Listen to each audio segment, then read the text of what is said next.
Good morning students. आज हम पढ़ेंगे अध्याय 2 अम्ल क्षारक एवं लवण, कक्षा 10वीं एनसीईआरटी। इसमें हमने पहले कुछ इस चैप्टर के बारे में पढ़ लिया है, जो कि भाग 1, 2, 3 करके मैंने आपको बता दिया है। आज हम इस अध्याय में भाग 4 जो है इसका करेंगे। उसमें कुछ जो इसका पार्ट बचा हुआ है वो हम उसमें कंप्लीट करेंगे।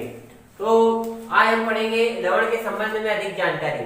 यदि हम कुछ लवण हम इसमें देखेंगे कि लवणों में क्या क्या गुण होते हैं। ठीक है, लवण हमने देखे, इसके पहले वाले भागों में क्या देखा था कि धातु कार्बोनेट या जो बहुत सारे अभिक्रियाओं में हमने देखा था कि लवण बन रहा था। अम्ल क्षार से क्रिया करता है तो लवण बन रहा है। ठीक है, यानी बहुत सारी क्रियाओं में लवण बन रहा था। धातु अधातु की क्रियाओं में भी हमने देखा लवण बन रहे थे। तो इस प्रकार से बहुत सारी क्रियाओं में हमने देखा कि अभिक्रियाओं में लवण का निर्माण हो रहा है। तो हम थोड़ी लवण के बारे में जानकारी प्राप्त करें। तो लवण के संबंध में यदि हम जानकारी प्राप्त करें तो कुछ लवण में यहाँ पर लिख रहा हूं, जैसे आपका sodium chloride, potassium chloride, sodium sulphate, sodium carbonate. तो यहां पर यदि आप देखो तो यहां पर दो परिवार के आपको लवण मिलेंगे। एक जो है ये आपका क्या है, क्लोरीन परिवार का, क्लोराइड फैमिली, क्लोराइड परिवार का आपको मिलेगा लवण। इधर देखिए हम तो सोडियम, ठीक है, सोडियम फैमिली के आपको लवण मिलेंगे।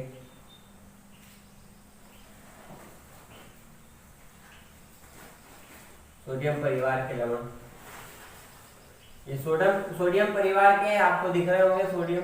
ठीक है, तो इस प्रकार से जो है बहुत सारे प्रकार के, बहुत सारे परिवार के लवण हमें प्राप्त हुए थे और बहुत सारे फैमिली के, बहुत सारे परिवार के लवण होते हैं। ठीक है, तो ये कुछ परिवार के हमने लवण देखे। उसके अलावा यदि हम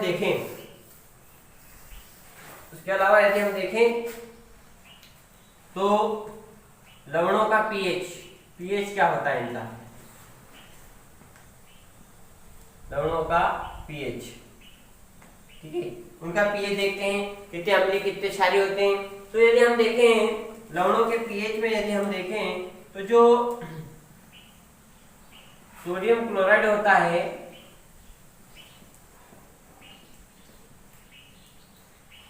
सोडियम क्लोराइड NaCl, खाने का नमक, साधारण नमक जो हम खाते हैं, उसका पीएच यदि हम देखें तो इसका पीएच जो होता है वो पीएच इसका होता है 7।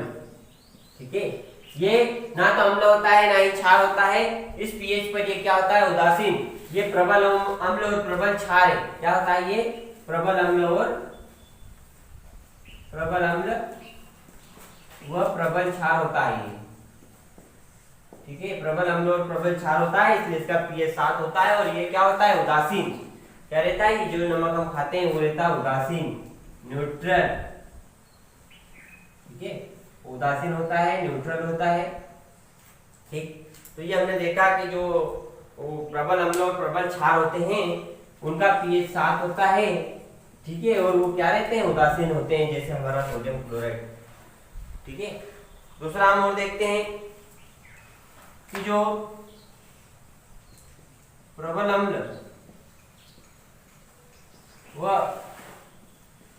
दुर्बल क्षार, क्या देखते हैं हम, प्रबल अम्ल व दुर्बल क्षार वाले लवण जो होते हैं।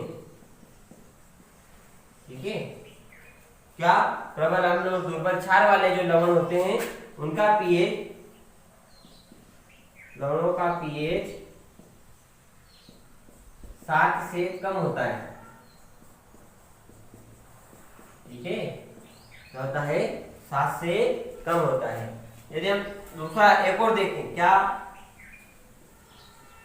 प्रबल क्षार व दुर्बल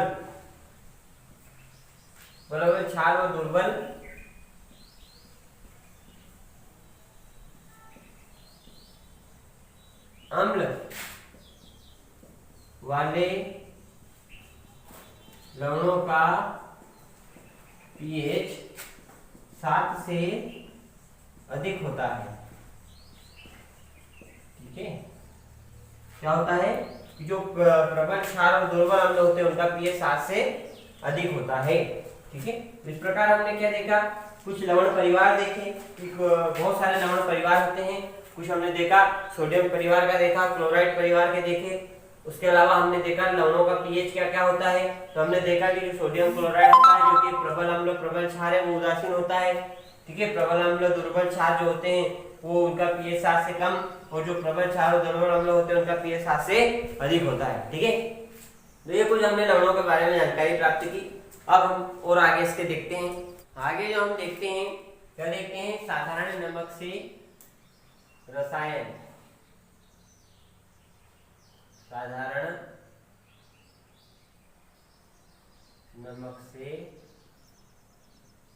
रसायन। साधारण नमक जो कि कहाँ प्राप्त होता है, समुद्रों में। तो जब समुद्रों में जो नमक पाया जाता है वो एक प्रबल अम्ल क्षारक होता है, उदासीन होता है। वो क्या होता है कि एक क्रिस्टलों के रूप में होता है, और उसे जो है वो विश्व में बहुत जगह साधारण नमक को निकाला जाता है समुद्रों से। पता है, समुद्र के पास गड्ढे बना दिए जाते हैं जिन्हें लेगून कहते हैं। उन गड्ढों में जो है वो पानी भर जाता है, क्रिस्टलाइजेशन प्रोसेस होती है, क्रिस्टलीकरण की प्रक्रिया, उसके द्वारा नमक प्राप्त हो जाता है। उसको प्यूरिफाई शुद्ध करके मार्केट के अंदर जो नमक आता है फिर हम उसे खाते हैं सब्जियों में डाल के। ठीक है, तो वो एक साधारण नमक से ही प्राप्त नमक होता है। जब हम समुद्र से जिस नमक को निकालते हैं वो एक प्रकार की बहुत सारे अपद्रव्य की अशुद्धि होती है, यानी उसमें बहुत सारी अशुद्धियां पाई जाती हैं।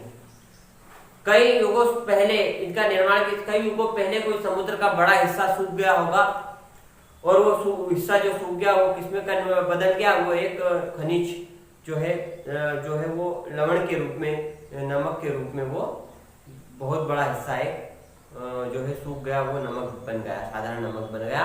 उसको वहां से फिर खोद कर निकाला जाता है।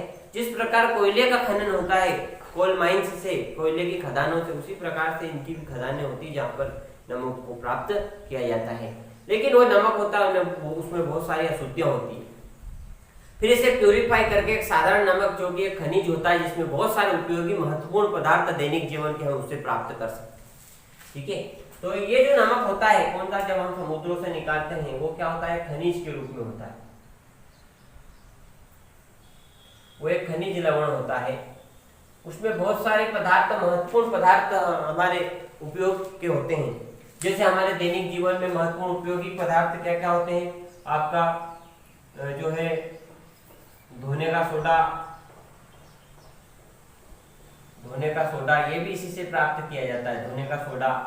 ठीक है, उसके बाद में बेकिंग सोडा, खाने का सोडा जिसको कहा जाता है बेकिंग सोडा, जो भोज्य पदार्थों में या आपकी ब्रेड बनते हैं ना जहाँ पर, ठीक है, वहां पर इसका यूज होता है। ठीक है, बेकरी उद्योग में। तो धोने का सोडा, बेकिंग सोडा, उसके बाद में और भी महत्वपूर्ण है विरंजक चूर्ण।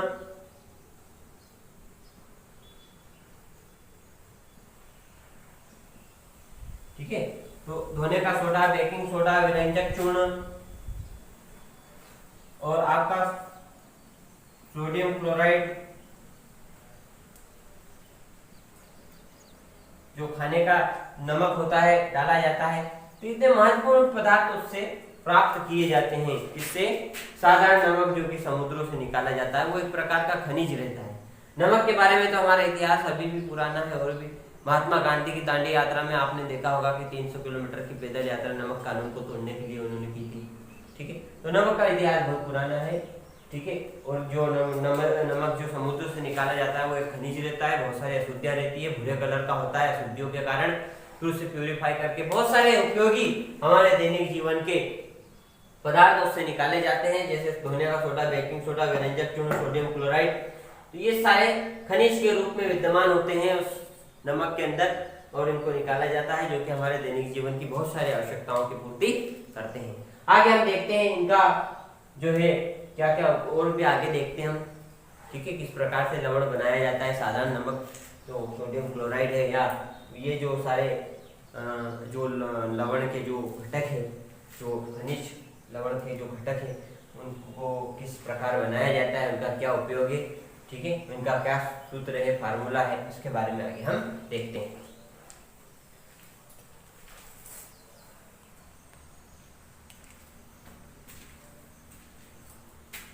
अब जो सोडियम क्लोराइड जो होता है वो किससे बनता है?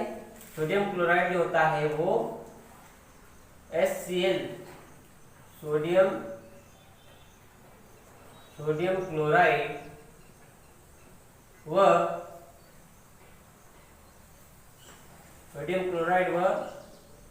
सोडियम हाइड्रोक्साइड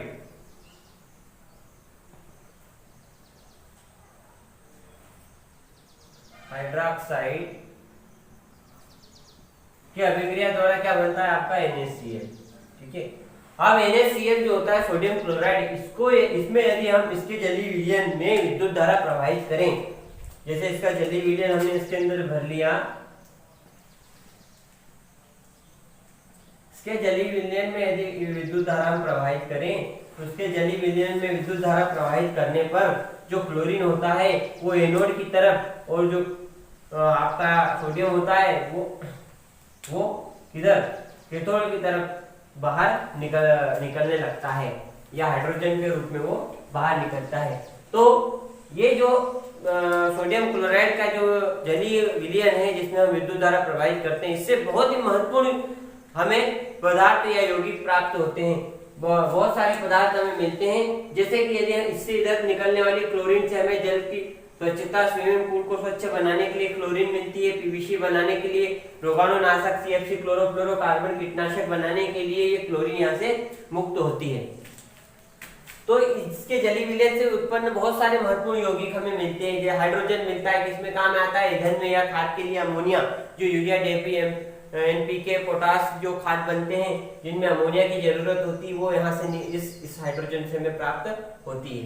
और जो घोल बचता है NaOH का, जो NaOH का जो घोल होता है, नमक का जो घोल NaOH के साथ होता है, उसका उपयोग धातुओं से ग्रीस हटाने में, अपमार्जक यानी सर्फ, साबुन बनाने में, कागज बनाने में, कृत्रिम फाइबर बनाने में उसका उपयोग होता है। मतलब इससे बहुत सारे जो है महत्वपूर्ण यौगिक हमें मिलते हैं।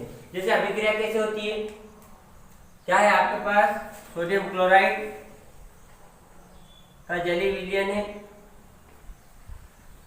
ठीक है, विद्युत धारा यहाँ पर हमने प्रवाहित की,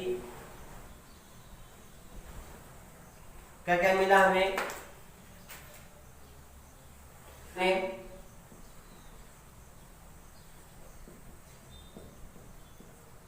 ठीक है, यानी आपको सोडियम हाइड्रोक्साइड मिला, क्या मिला हमें? सोडियम हाइड्रोक्साइड मिला, हाइड्रोजन मिला और क्लोरीन मिला, जैसा हमने यहाँ पर देखा, ठीक है। यानी सोडियम क्लोराइड, सोडियम हाइड्रोक्साइड, ठीक है, हम देख लेते चेक करके, 1 बराबर है, क्लोरीन 2, क्लोरीन 1 यहाँ 2 लगाना पड़ेगा, ठीक है, क्लोरीन 2, हाइड्रोजन 2, ठीक, ऑक्सीजन 1, ठीक है, बराबर। इस प्रकार से हम ये जो अभिक्रिया हुई, और इससे हमें 3 महत्वपूर्ण यौगिक मिले। अब इन 3 महत्वपूर्ण यौगिकों से और भी महत्वपूर्ण यौगिक बनाए जाते हैं, जैसे मैंने आपको बताया था अभी। कौन कौन से? विरंजक चूर्ण धोने का सोडा, ठीक है, या बेकिंग सोडा भी इससे ही बनाया जाता है। आगे हम देखते हैं किस प्रकार से बनाया जाता है। इसे क्लोर-क्षार प्रक्रिया भी कहते हैं। क्या कहते हैं? क्लोर-क्षार, क्योंकि यहाँ पर क्लोरीन बनता है और आपका क्षार NaOH बनता है, इसलिए इसको क्लोर-क्षार प्रक्रिया भी कहते हैं, ठीक है। इसके जलीय विलयन में विद्युत धारा यदि हम सोडियम क्लोराइड, आपका जो NaCl जो है सोडियम क्लोराइड के जलीय विलयन में विद्युत धारा प्रवाहित करते हैं, तो क्लोर-क्षार प्रक्रिया भी होती है। कौन सी प्रक्रिया? क्लोर-क्षार प्रक्रिया, ठीक है। क्लोर-क्षार क्यों कहते हैं? कि क्लोर-क्षार यानी क्लोरीन भी बनता है और आपका क्षार यानी NaOH सोडियम क्लोराइड भी बनता है, इसलिए इसको क्लोर-क्षार प्रक्रिया कहते हैं, जो बहुत महत्वपूर्ण प्रक्रिया, महत्वपूर्ण पदार्थ का निर्माण करती है। आगे हम देखते हैं और इससे कि किस प्रकार से महत्वपूर्ण खनिजों का जो है वो बनाए जाते हैं। हम देखते हैं कि जो क्लोर क्षार प्रक्रिया के द्वारा जो बहुत सारे उत्पाद बने उनसे कैसे महत्वपूर्ण पदार्थ बनाए जाते हैं। जैसे आपका विरंजक चूर्ण जो है, ये विरंजक चूर्ण है, इसका ये किस प्रकार बनता है, जैसे क्लोर क्षार प्रक्रिया में जो क्लोरीन गैस निकली, ठीक है, क्लोरीन जो निकली उस क्लोरीन को यदि हम क्लोरीन को शुष्क सोडियम हाइड्रोक्साइड या चूने के साथ इसकी अभिक्रिया करवाएं, जैसे आपका COH2 सोडियम हाइड्रोक्साइड और इसकी किससे क्लोरीन से क्रिया करवाएं, तो हमें क्या मिलेगा, आपका COCl2 जिसको बोला जाता है विरंजक चूर्ण, ये आपका क्या बन गया, विरंजक चूर्ण। ठीक है, क्या बना आपका COCl2 विरंजक चूर्ण बना, और क्या बन गया आपका H2O। ठीक है, तो इस प्रकार से जो है ये यहाँ पर विरंजक चूर्ण बनता है। कैसे बनता है, जो क्लोर क्षार प्रक्रिया की जो क्लोरीन निकली उसको यदि शुष्क चूने के साथ, ठीक है, सोडियम हाइड्रोक्साइड के साथ यदि क्रिया करवाएं तो विरंजक चूर्ण का निर्माण होता है। ठीक है, और ये विरंजक चूर्ण का सूत्र होता है COCl2, जिसे विरंजक चूर्ण कहा जाता है। अब विरंजक चूर्ण के उपयोग यदि हम देखें तो इसके क्या क्या उपयोग है, जो कि बहुत महत्वपूर्ण है, कई बार पूछा जाता है। ठीक है, क्या पूछा जाता है, सूत्र पूछा जाता है, इससे बना है, और उसके बाद में इसके उपयोग। तो वस्त्र उद्योग जो होता है, वस्त्र उद्योग में इसका उपयोग होता है। वस्त्र उद्योग में जो सूती और लिनेन के जो कपड़े होते हैं उसको विरंजक करने के लिए इसका उपयोग किया जाता है, और उनको रंगने के लिए, कलर करने के लिए इसका उपयोग किया जाता है उपयोग में। ठीक है, तो वस्त्र उद्योग में इसका उपयोग होता है।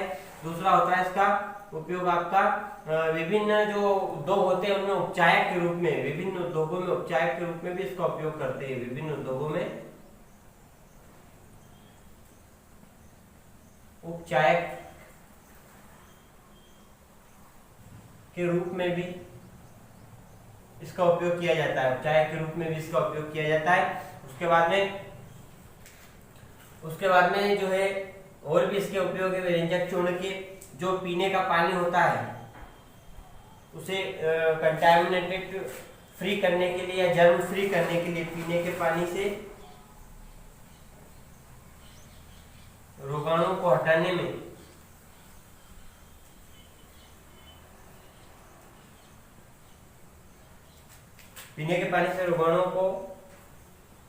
में भी इसका उपयोग होता है।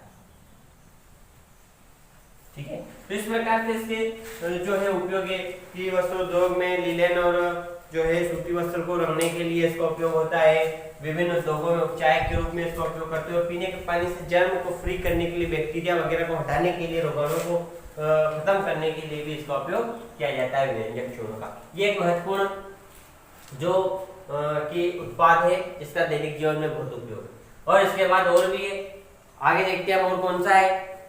आगे जो हमारा एक और महत्वपूर्ण योग है वो है आपका बेकिंग सोडा। विरंजक चूर्ण देखा, हम देखेंगे बेकिंग सोडा। ठीक है, ये जो बेकिंग सोडा है वो किस प्रकार बनता है। बेकिंग सोडा बनाने के लिए आपको NaCl plus H2O plus CO2 plus ammonium chloride plus sodium hydrogen carbonate, इसको कहते हैं बेकिंग सोडा। इसको कहते हैं सोडियम हाइड्रोजन कार्बोनेट को। ये है आपका बेकिंग सोडा। तो बेकिंग सोडे का सूत्र होता है NaCO3, जिसको बोला जाता है सोडियम हाइड्रोजन कार्बोनेट। ठीक है, तो सोडियम हाइड्रोजन कार्बोनेट को ही बेकिंग सोडा कहा जाता है। ठीक है, अमोनियम क्लोराइड,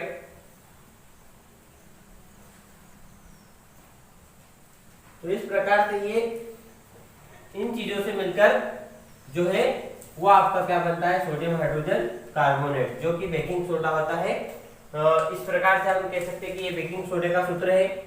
ठीक है, बेकिंग सोडे का सूत्र है जिसे सोडियम हाइड्रोजन कार्बोनेट कहा जाता है। इसका उपयोग जो होता है, जो उपयोग इसका कहाँ कहाँ पर होता है, इसका उपयोग होता है बेकरी इंडस्ट्री में, ठीक है, बेकरी में, बेकरी उद्योग में, बेकरी उद्योग में आपका जो है बहुत सारे डबल रोटी बनाने में, खमीर, खमण, ठीक है, या हमारे घर में जो पकवान बनाए जाते हैं, पकोड़े वगैरह, इनमें भी डाला जाता है बेकिंग सोडा, आपको पता ही होगा, ठीक है। उसके अलावा भोजन को जल्दी पकाने के लिए भी इसको कभी कभी भोजन में डाला जाता है, जिससे भोजन जल्दी पक जाता है, ठीक है। और उसके अलावा कहाँ, बेकरी उद्योग में तो होता है उपयोगी, और उसके अलावा हमारे घर में भी होता है। उसके अलावा जो है ये कहाँ पर उपयोग होता है, ये अम्ल अग्निशामक,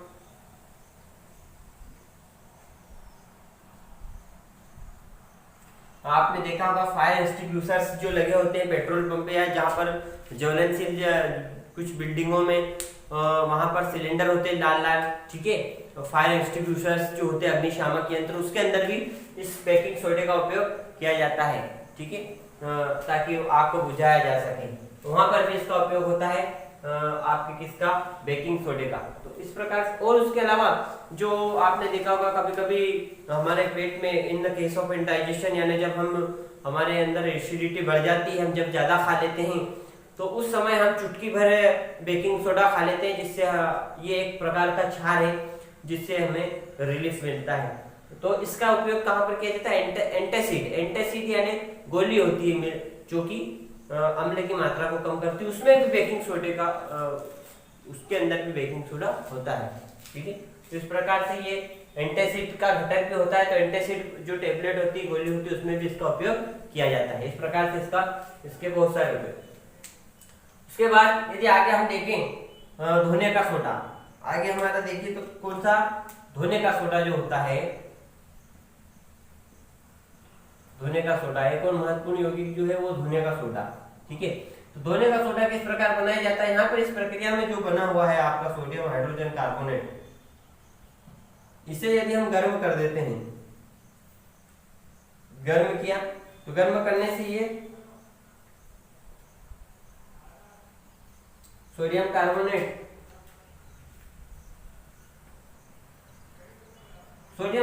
में बदल जाता है। ये गर्म करने से किसमें बदल जाता है, सोडियम कार्बोनेट से।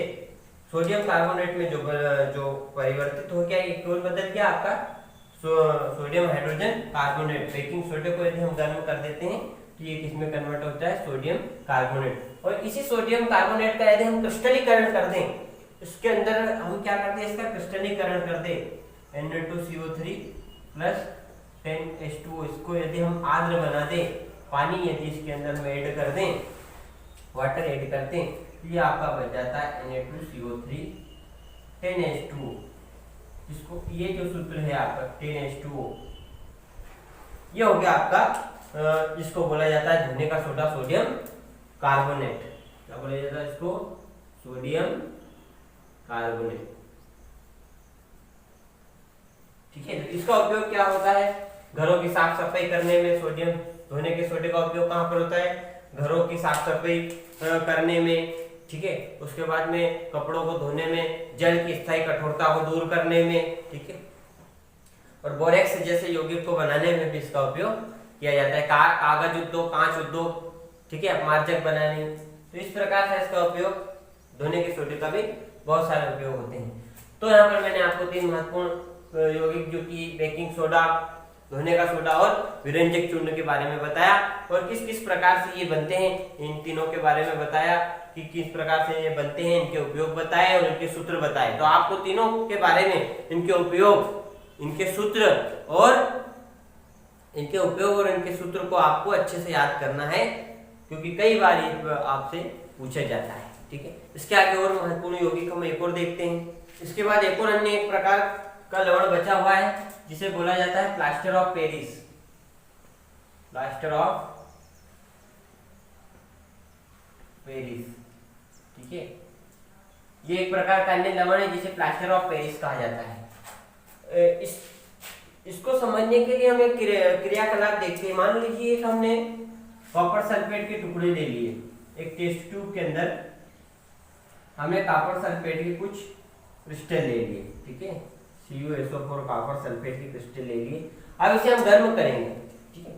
गर्म करने पर क्या हो जाता है कि कॉपर सल्फेट का कलर जो सफेद हो जाता है, सफेद कॉपर सल्फेट जो नीले कलर का होता है, नीले से ये क्या हो जाता है सफेद।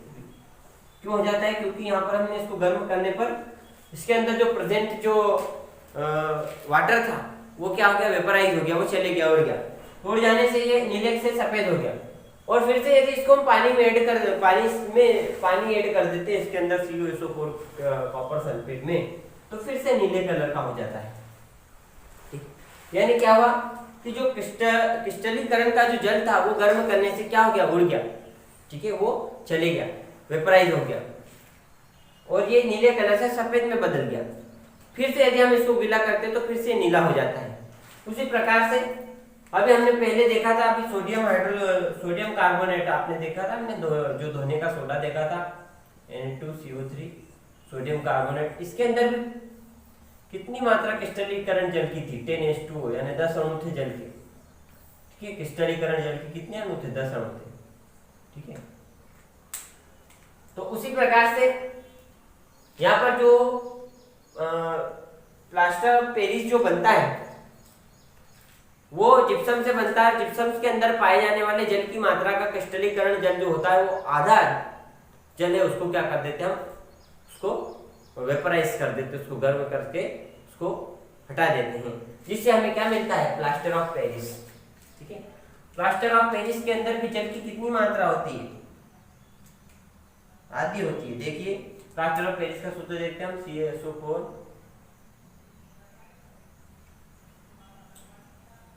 हाफ